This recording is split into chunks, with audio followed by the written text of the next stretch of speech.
Giayo ni Jesus ang bata nga gigamhan sa daotang espiritu. Lucas Kapitulo 9 versikulo 37, 43. Human ni adtong adlaw, milagsong sila gikan sa bukid. Daghang mga tawo ang misugat kang Jesus.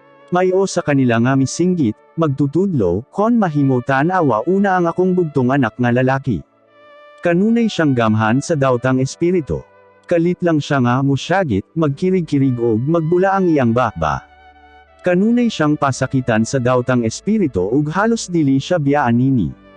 Gihangyo ko ang imong mga sumusunod nga hinginlan kini, apan dili nila mahimo. Anya mingon si Jesus, kamo nga mga tawo nining panahona, wala gayoy pagtuo, ug sayo pang inyong panghunahuna og binuhatan. Hangtod kanus apaba ang akong pagpailob kaninyo. Dada dinhi ang imong anak.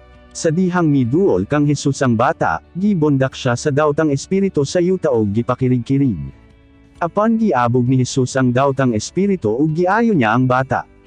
Anya gibalik niya kini ngadto sa iyang amahan. Natingala gayod ang tanang mga tawo sa kadako sa gahom sa Dios.